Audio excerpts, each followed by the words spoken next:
Hello, everybody. Welcome to our Soulcast Media live event. It is so fantastic seeing everybody. I have been looking at all the comments that have been coming in behind the scenes, and it is so fantastic to see. We have a global audience, and I'm very excited to be introducing my guest and I. We're going to be talking about something very close to my heart, and we're going to be talking about visibility and communications. Chances are the fact that you are here, this is something you care about, and it's something we should all think about because being visible at work, learning how to be a great communicator, these are all things that are incredibly important in order to get bigger and better opportunities. My guest, Eric, and I, we're going to be sharing our favorite tips with you all. So I want you to know this event, as much as it is a chat between Eric and I, we want you to know it's for you. So if you have any thoughts, any questions, please use a chat function, whether you're watching on your desktop or on your phone, you should have a chat function there. So as Eric and I are chatting, please ask us any questions that you may have. Now, I'll do a quick intro before I introduce my guest up. So, if this is the first time you're here, welcome to our Soulcast Media live event. My name is Jessica Chen, and I am the founder and CEO of Soulcast Media, and we are a communications training company. So, we focus on teaching ambitious professionals how to become strategic and more impactful communicators. Prior to starting Soulcast Media, I used to be on TV. I used to be a former television journalist here in the US. I was working at ABC, NBC in New York. I'm in California now, so it's actually our early evening. Before I started Soulcast Media, I started in news. And one of the reasons why I left was because I realized communications is one of the most important skills. And I'm sure Eric, my guest, can attest to that. But the thing was, communications was not something I was good at. I really had to learn how to do it. Part of it was because I was fairly shy, pretty introverted. So learning how to communicate well, speak up was something I had to learn. And I always say starting on TV was probably the best learning experience because you had to do it every single day. So fast forward, that is the work that we do now. And I'm so happy you're here. Now, today it's going to be about 45 minutes or so. I was reading some of the comments. I know some of you are commuting to work right now. Perhaps if you're in Asia, I know a lot of folks in Asia right now. Thank you for tuning in. And again, we are so happy you are here. So, without further ado, I'm very, very excited to be bringing up my guest. His name is Eric Sim, and you actually might know of him. He's very active on LinkedIn. This is actually how we connected. So, I'm going to invite my guest, Eric, up. Eric, how are you doing? Hi everyone. Hi Jessica. Thanks for having me. And I'm seeing people from Singapore and Indonesia. It's 8:08 a.m. in Singapore. I know it's much earlier in Indonesia and in India. So thanks for dialing in. And for those people on your way home in the US, thanks for spending time.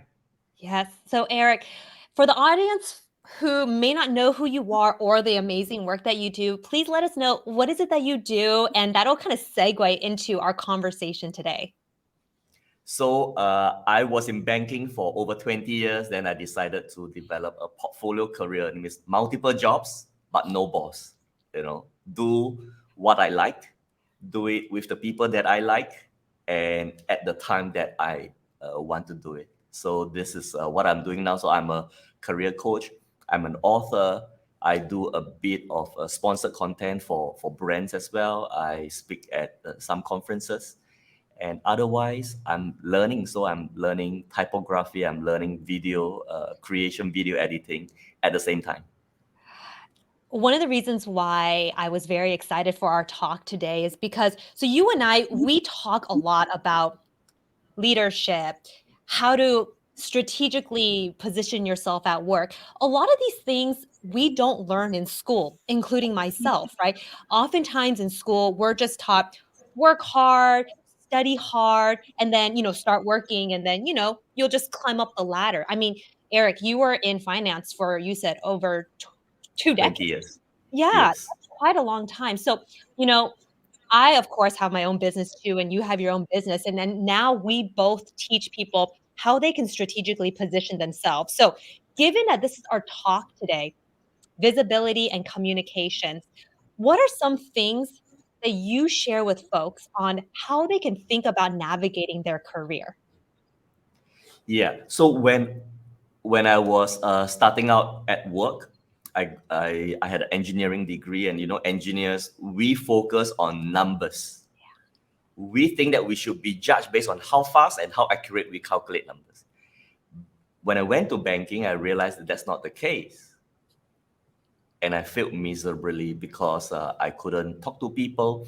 I didn't express my thinking, and people were thinking that this guy is doing nothing.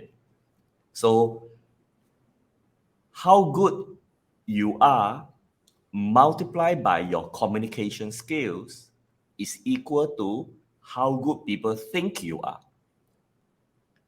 So if your communication skill is weak, then people are going to think that you are weak. So that's what I realized after about 5, 6 years. And there was once my boss was going on leave. He said, Eric, for the Monday morning meeting, can you, brief the team? It's like a big division about what happened the week before on the foreign exchange market. So I was so afraid to go on that call and brief everyone. So I chicken out. I said that, sorry, I was preparing for my CFA exam, Chartered Financial and Analyst exam. Can you get somebody else? So he got a colleague of mine. And by year end, when he wants to promote someone to director, from president to director, guess who he promoted? The colleague who took up the job and presented to the big bosses. Your story highlights something that I think a lot of people struggle with. Oftentimes, people don't want to stand in front of people. I mean, it's a huge fear. I get it, right? But you said something perfectly. You have to raise your hand for opportunities, even if it makes you so nervous, because if people don't see you, they won't remember you. And then those opportunities will just slip away. So, what did that lesson teach you, Eric, at the end? So at the end, I realized that you must be out there. Yeah. So when there's opportunity to speak, grab it. So I try to prepare. So I was suffering from stage fright. So when I was in banking, what I did was, whenever I see an empty stage, I'll go up, because sometimes I attend conferences. When the conference ended, people are leaving. I quickly go up to the stage, pretend, that visualize that I'm speaking, and with the people still there, but already moving out, so they don't really look at me. So I get used to the bright lights, get used to this stage, and over time, after maybe 7, 8 times, then yeah, I got better and better. So when the opportunity came to do a talk, I was half ready, not 100%, but was much better than before. I want to knock out this misconception that people who are great communicators, great presenters, they were born that way. That is absolutely not true. Communications is something that I had to learn and I had to practice every day. And similar to you, Eric, I realized once this was a skill that I could incrementally improve on, suddenly so much more opportunities opened up. I love your story about how you found an empty stage and you're like, you know what? Let me just get up there and just get used to this feeling. Similar to me, because I started in TV, talking to a camera, for example, presenting to a camera was not something that I was comfortable with, but I would often find time on the side and just talk to an empty camera, not even recording, honestly, but it's just to get used to that feeling. And I think for folks who are watching right now, I want you to think, if communications, if public speaking is something you're not very comfortable with, how can you get yourself finding opportunities to get better? So, Eric, I want to ask you, you also mentioned that, communications was not something that you were comfortable with, but how did you start getting better? Just like little by little, like how did you push yourself? Yeah. So definitely little by little, I don't have the courage to take big action. So what I have is sometimes I have a story to tell. I say I can use this story for my future speeches. So let me test it out with my friend. So I don't tell them I'm going to tell them a story. It just over dinner, then I casually narrate that story and I see their reaction. I see my punchline, my timing. Can I be more animated? So I try this, and after that, then I try in my class, in my teaching, because I taught in the university for several years as well. I test it with my students before I then deliver it during my keynote speeches. So it's always incremental. That's one, and I make it a point every year. What can I improve on? So 1 year will be okay. Maybe this year I try to vary my volume. Sometimes I speak very loudly, sometimes I speak softly. Sometimes I speak really fast, and sometimes I slow down, or I have a pause. But a lot of people, they got fear because they want to do all of this at the same time. It is very difficult. So I took maybe 1 year just to add pauses to my speech, and another year to add props, because I find that props is also very effective for me since I wasn't a good speaker. So I use props to help me. And there was a story that I tell of me overcoming stage fright when I was in school. I asked one of the choreographer, the dance choreographer, I said, "Hey Peter, can I join your dance group?" Peter said, "Eric, you're an engineer, right? Can you dance?" I said, "I cannot dance, Peter, but I don't need to dance. I just want to be on stage. I just need to overcome my stage fright before I get to work and before I start work. Will you carry an umbrella?" I said, "Peter, I'll carry anything that you want me to carry." "Okay, come next week." So the following week, then I went. So he made me stand behind the dancer, and I just need to open a red umbrella 2 times. And I happen to have one red umbrella down here. So I just need to open it like that and then move a little bit left and right. That's it. And I got used to a little bit, with the audience without me speaking. It was still very, very nerve-wracking, but I need to overcome that in small steps. And if I can show you, this is me. This was me. This was like 20 over years ago, standing behind the dancer with that red umbrella. And it took me, like this was empty stage, and then it it took me 20 years after opening that red umbrella to stand on the red carpet to deliver a TEDx talk. That's how long it took me. What I love about this, and I think this is the real tangible tip here, is that progress starts and happens in increments. People often can be very impatient, like, oh, I just want to be able to suddenly be a great communicator. But you want to do it and you want to start doing it when stakes are low, right? You mentioned kind of like the small steps, when nobody's there, when nobody is watching, right? And I think regardless of we're talking about communications or not, if you think about, if people, for those of you who are watching, if you think about something that you've been wanting to get better at, let's say it is communications because that's our talk today. How can you challenge yourself to take just small steps? One of my favorite tips with people is actually, a lot of people get very nervous speaking in meetings. You're sitting with all maybe your managers, your team, and maybe there's like 10 of you there. And it's oftentimes the loud, extroverted person who will dominate the conversation. But we all know speaking is important in meetings. So people often struggle. I always say if you can speak up earlier rather than later, that is the key. I don't know, Eric, if you feel the same way, but I always tell folks, if you get nervous, earlier the better. And I was so scared that I cannot do that in meeting. So what I do now, how I train myself is when I attend a course or conference, sometimes a big conference, be the first one to ask the question. Number one, if you ask the first question, it will be easier to network later because people remember who asked the first question.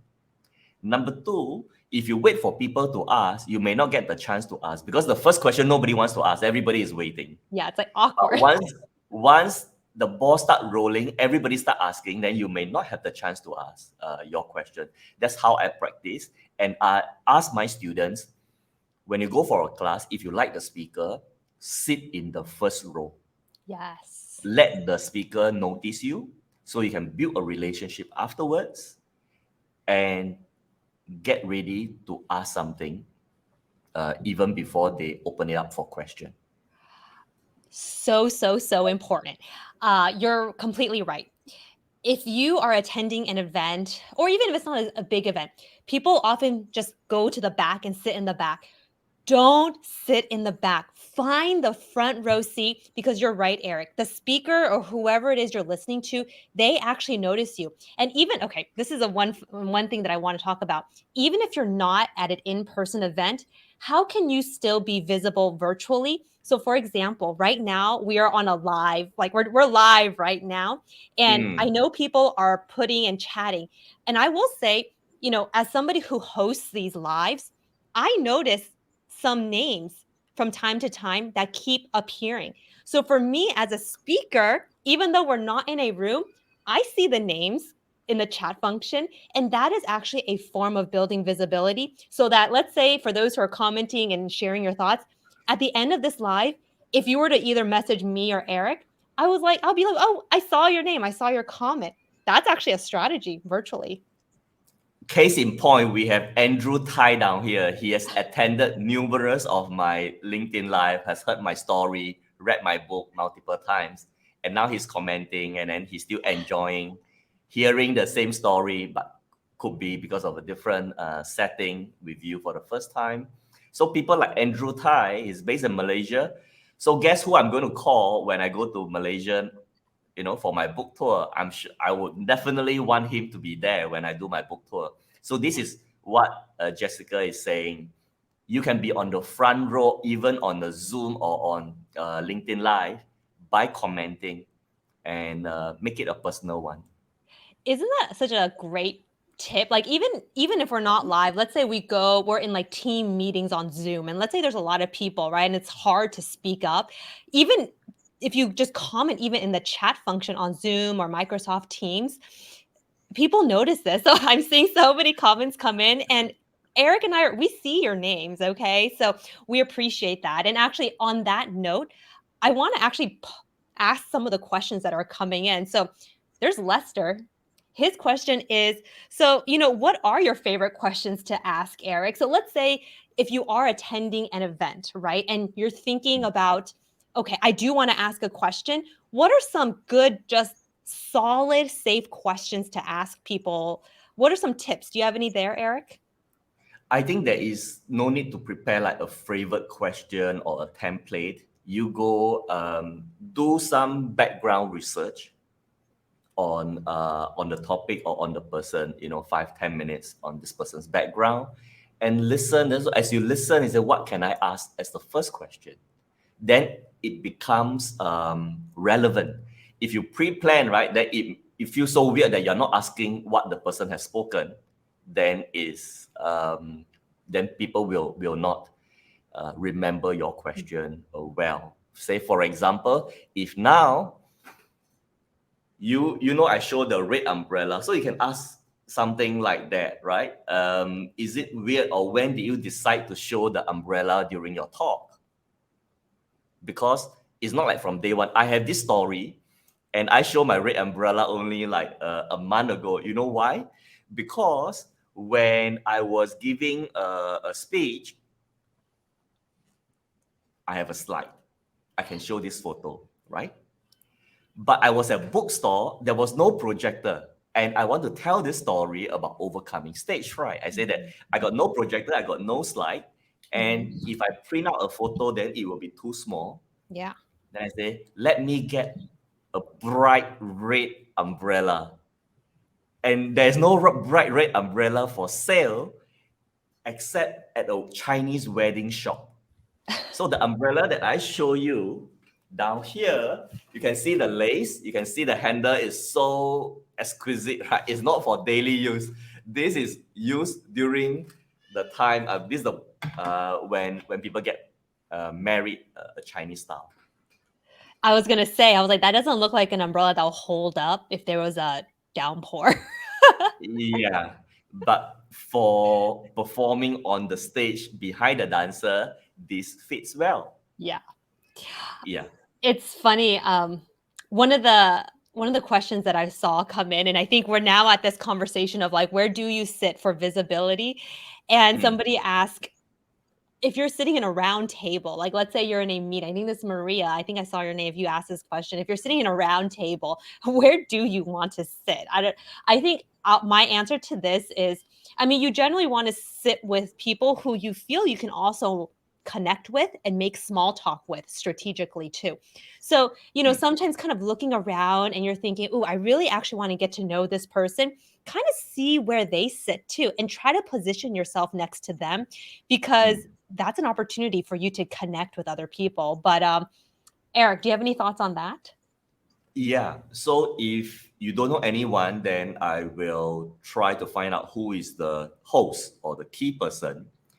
Then I may sit at the 10 o'clock or the 2 o'clock, based on his positioning. So I'm like diagonally, so I'm within his sight, but not so close.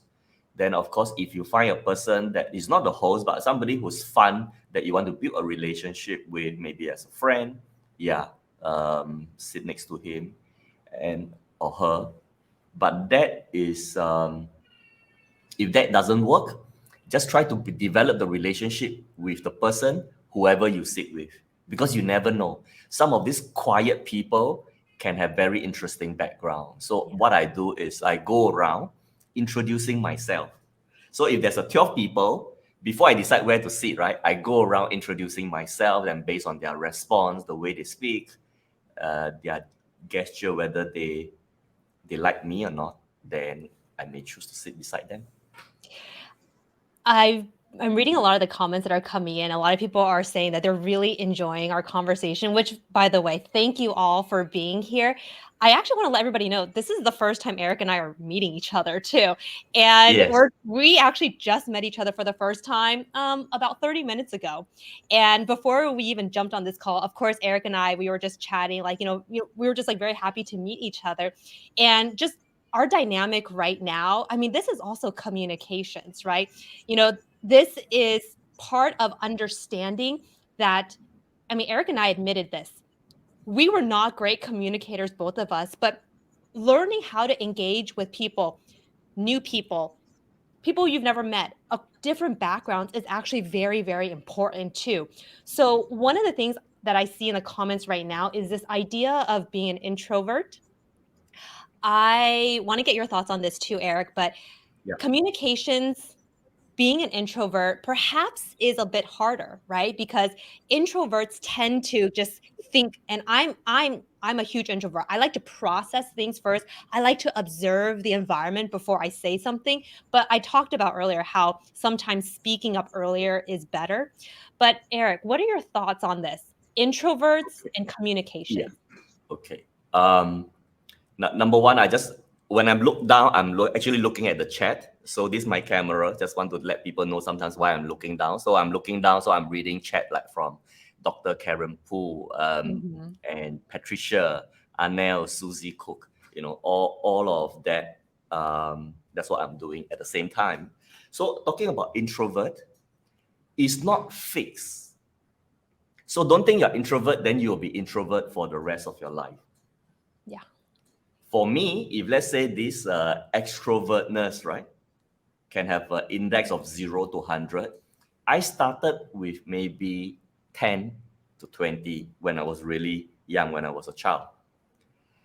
Then when I went to university, it gradually moved to 30 because I forced myself to go and stand behind the dancer. And when I get to work, suddenly I'm in banking. From engineering, I was maybe like a 30, 40. Then go to banking, I have no choice. I have to speak to customers. Then I became a 50. And now, as a keynote speaker, and doing LinkedIn Live, I probably rate myself as a 60, 70, but still not a natural 90 to 100 where I can just go into a party. So number one is it can increase over time if you try, if you push yourself. Sometimes I go to a networking event where I don't know anyone. And I say that if I don't know anyone, if I embarrass myself, no problem. Nobody's going to remember me. So I just went and introduced myself. That's one. Number two is being an introvert has its advantage because introvert people tends to process. So they have time, they read you, they read books, and they may have more content. Imagine you are always talking, then you don't gain anything. True. If you are always the one talking, means you are already saying what you know. That means you got no chance to absorb new things. So when I talk to people, I will talk to a whole range of introvert, extrovert people. And introvert people, it can be interesting because they know so much. It is up to us to extract from them. So if you're an introvert, you come and talk to me, I will be curious and I want to know more about you. So don't need to worry if you're an introvert. And you can be an extroverted introvert. That means you are an extrovert only for that 1 hour during the party. After that, you completely lose your energy and you go home and take a rest. It is That's possible. me. I'm like that most of the time. So I never plan my LinkedIn live or my teaching every day. So usually I need 2 days in between, 2 more days to rest. I'm definitely one of those people who I have to mentally prepare myself before I even go to like a party where I know I have to be talking a lot. So it's funny because even though I talk for a living, I do a lot of teaching and speaking too. Sometimes I have to be like, okay, bring the energy because energy in communications is very important. So bring the energy because that's what people are attracted to. That's how people are engaged. But at the end, I'm like, oh, need a break, right? And I think Yeah. for all of us, like we have to know how it is that we work, right? And you said it, if you know you're going to have like a big event, you don't try to schedule back-to-back events because that can be very exhausting. So, Yes. I yeah. just want to add one more tip for those people who think that you are shy and introvert. Develop more interest. So when you are talking about your interests, and if the person is interested, then whether you're introvert, extrovert, doesn't matter. You are talking about a common interest.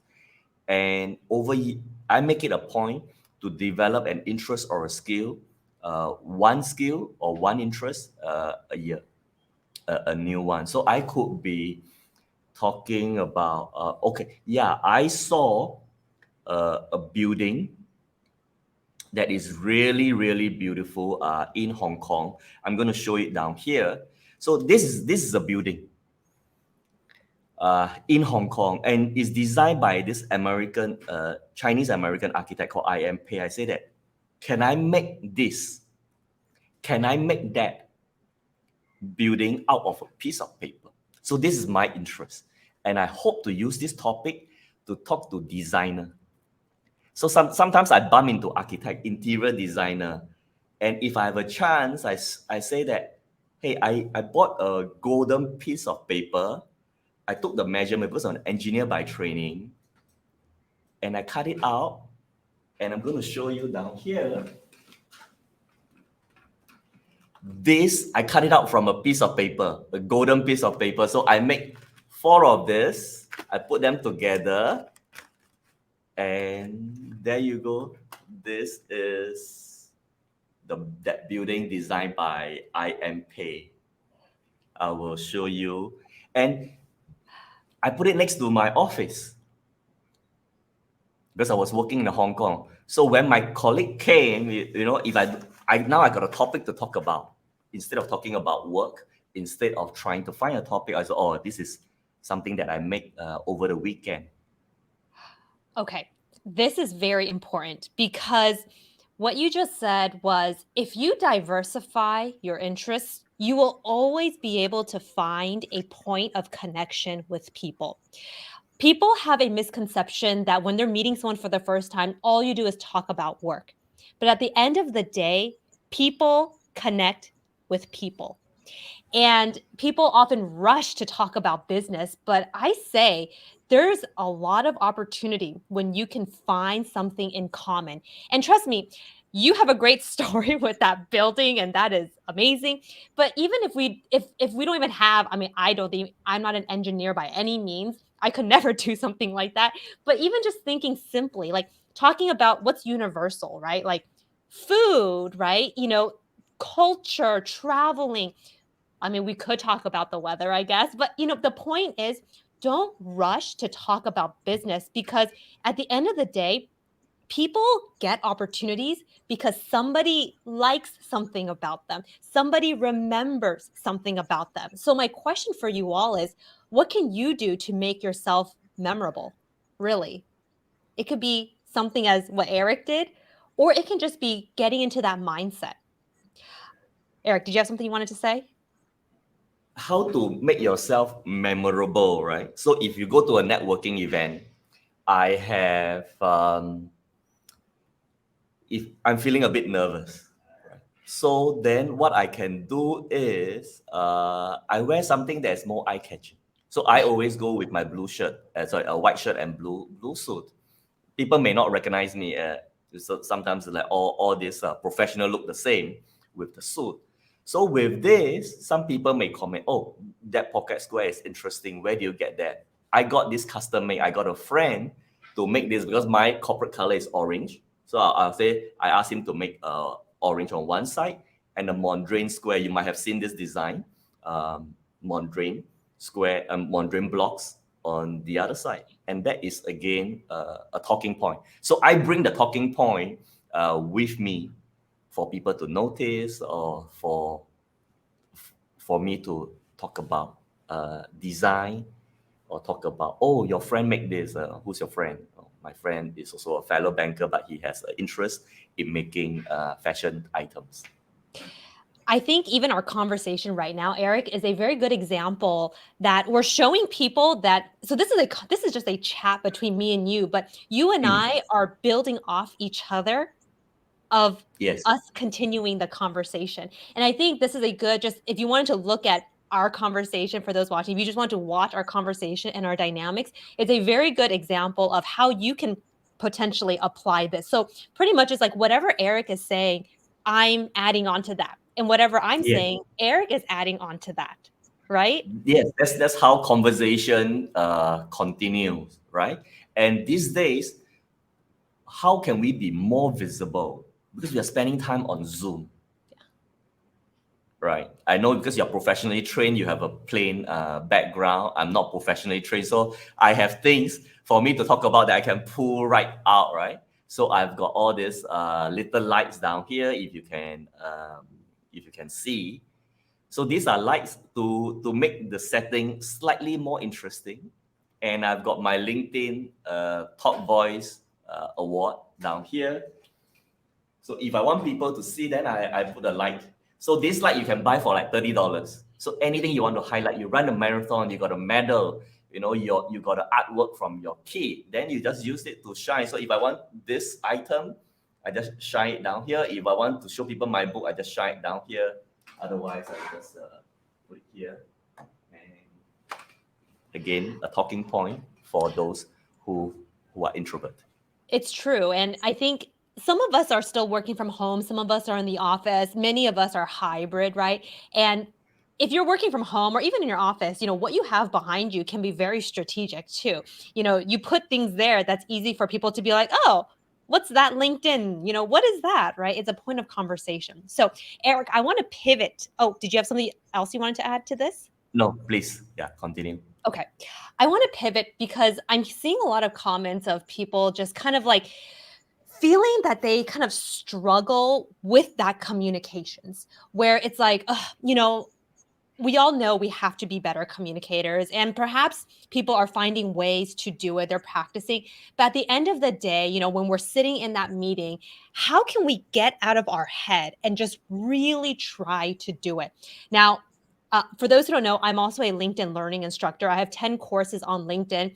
all my courses are about communication. So if you haven't checked them out, I would highly encourage you to check them out.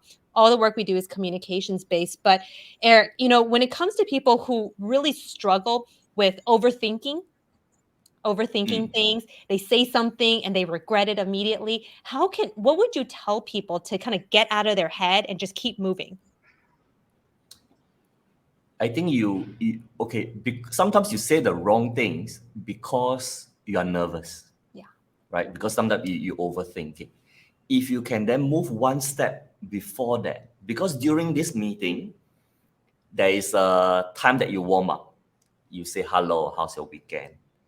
If you can prepare a story or a few stories that you can share, then when it comes to the meeting, maybe you'll be less nervous, then you can think clearly, then you don't make that mistake. So instead of reacting, I don't know what the person going to say and how I'm going to react. So I prepare. So what I do is I always have 3 stories with me. And say, for example, that story that I use the umbrella, right? Well, stories has 3 parts. It has a setting, which is the background. I got stage fright, so there's a setting.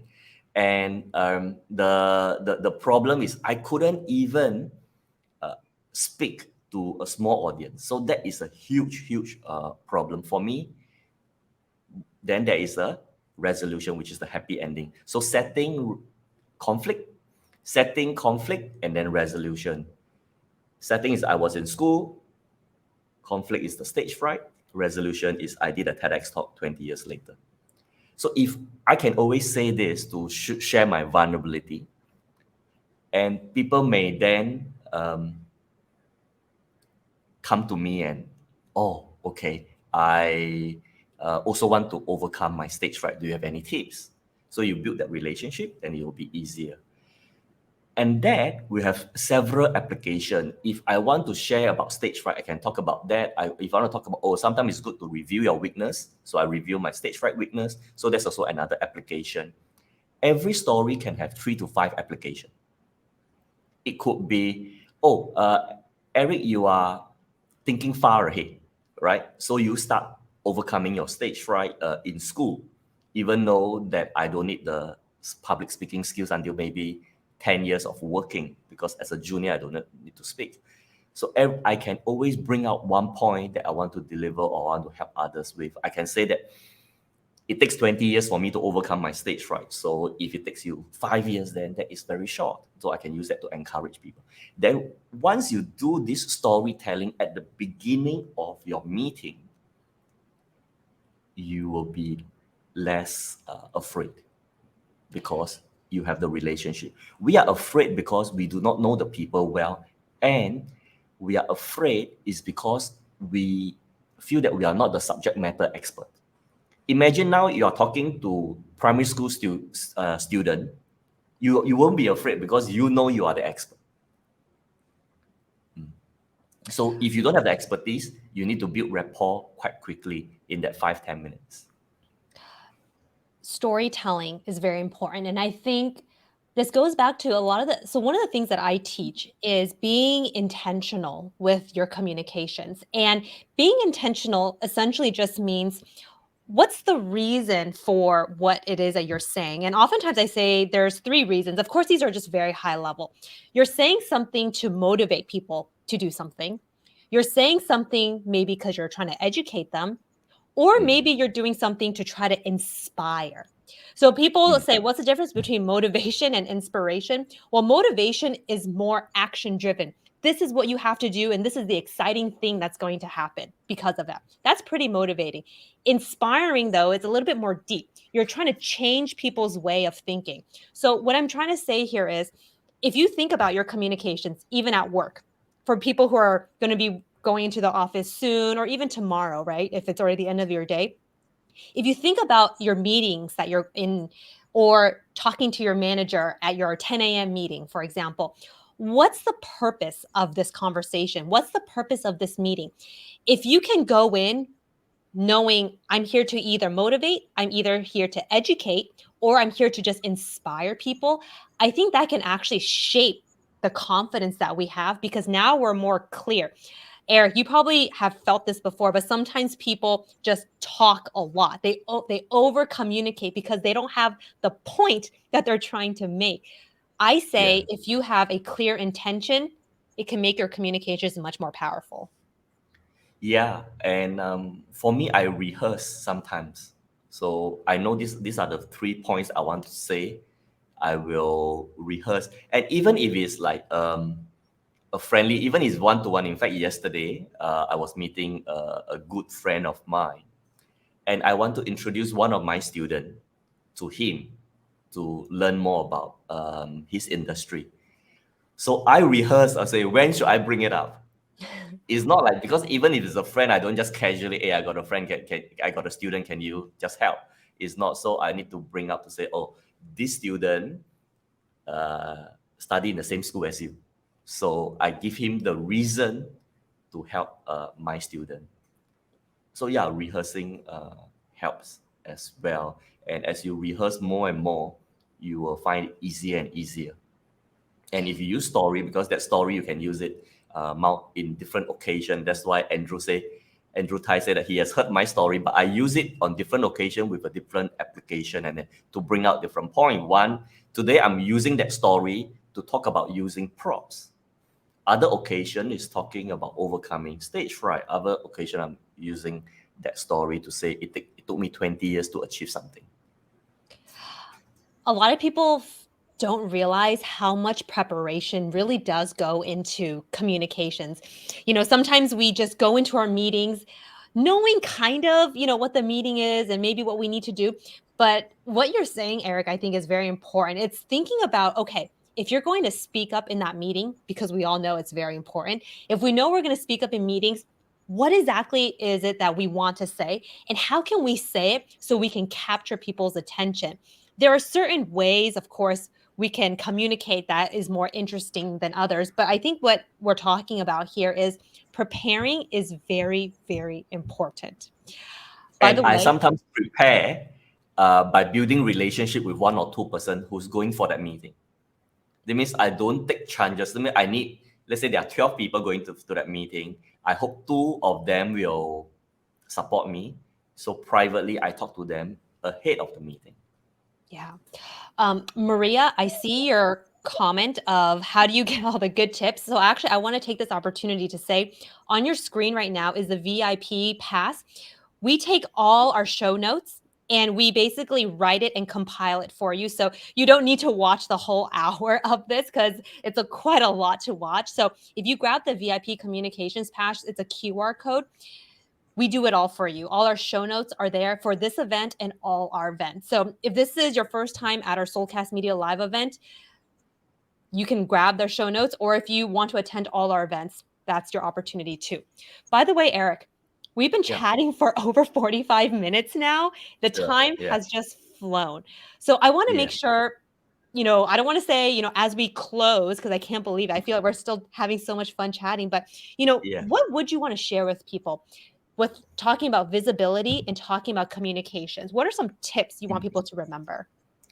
So I just want to add one more point. I think it will help us in our communication.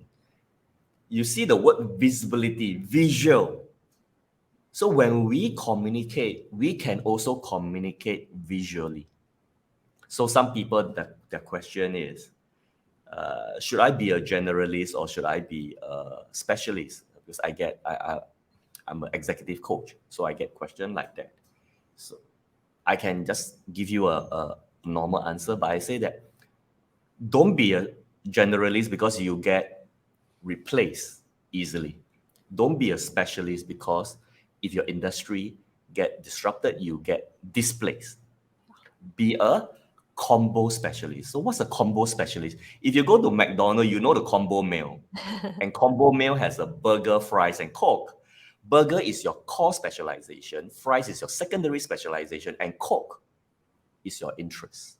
So we have to think of ourselves as a combo. For me, engineering was my burger because that's what I studied. I went to finance, so finance was my fries. Computer programming was my interest, so that was my Coke. Then I combined finance and engineering to become my burger, because then I did financial engineering at Citi. I pick up sales. Sales become my fries, and my Coke then was doing going to China, learning about mainland China and Hong Kong, so I can cover a much bigger market compared to me based in Singapore.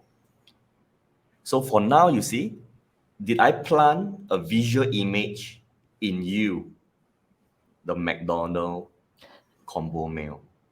So tomorrow, when you recall our LinkedIn Live, you have this visual image. You do not need to think, oh, what are the three items? Because once you think of burger, fries, and Coke, you will think of primary, the core specialization, the secondary specialization, and your interest. And if I'm on Zoom and want to make it even more visual for you, then I can pull up an image like this to see, for you to see. So this is what I want to add. I should call McDonald's tomorrow and see if they want to sponsor this. Oh yeah, they totally should. I'm kidding. But I think that's a really interesting analogy. It's kind of thinking about your skill set as a combination. I think many of us can be very hyper focused and work in a silo, right? Okay, I'm just an engineer. That's all I do. I'm just a finance. That's all I do. But if you really want to increase your value, get more pay, you want to be able to package yourself and show all the things you can do.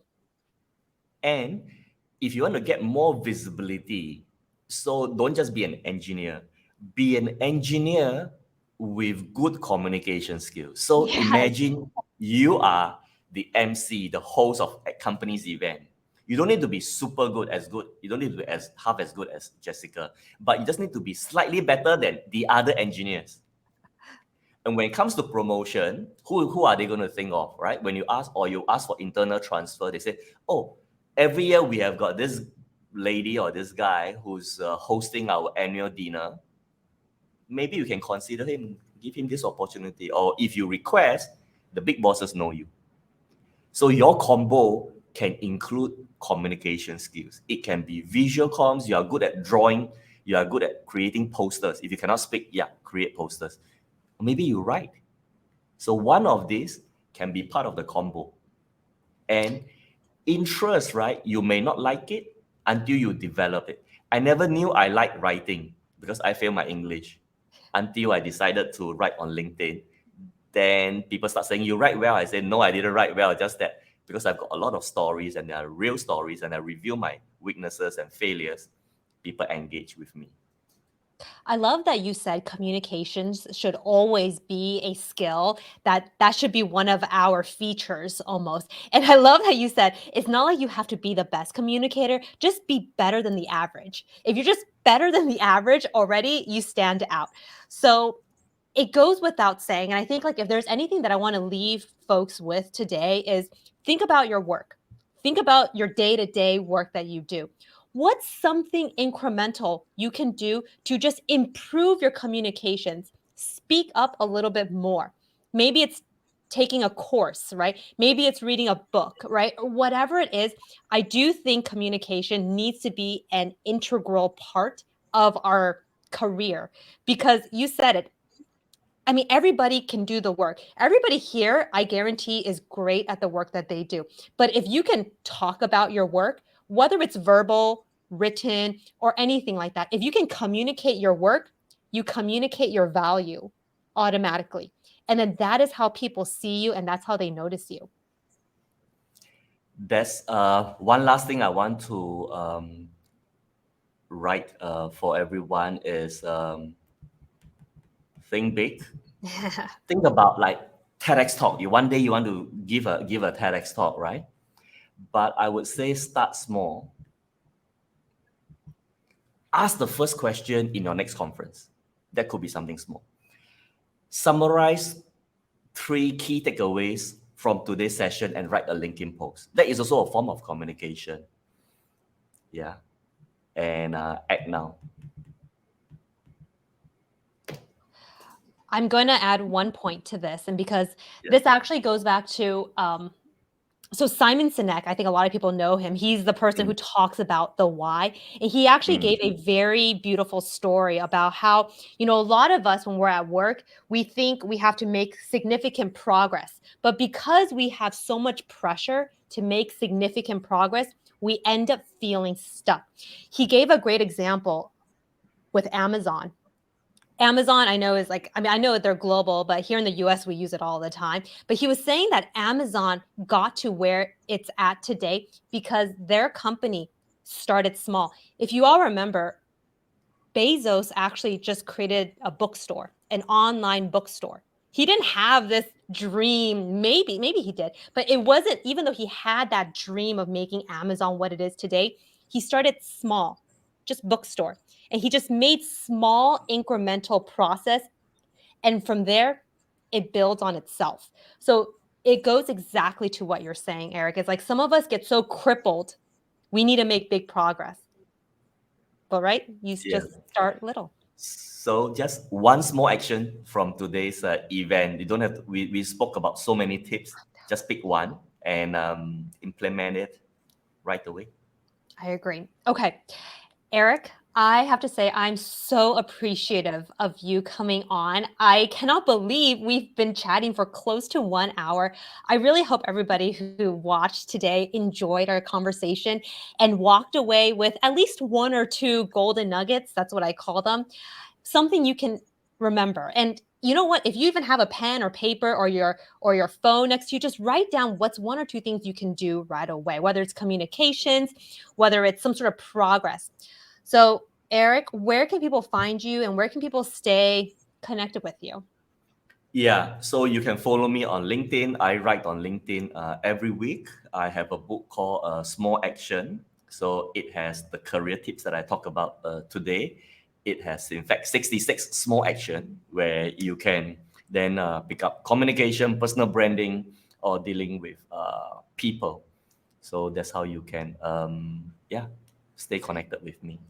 If you are not already connected to Eric, highly encourage you to connect with him here on LinkedIn.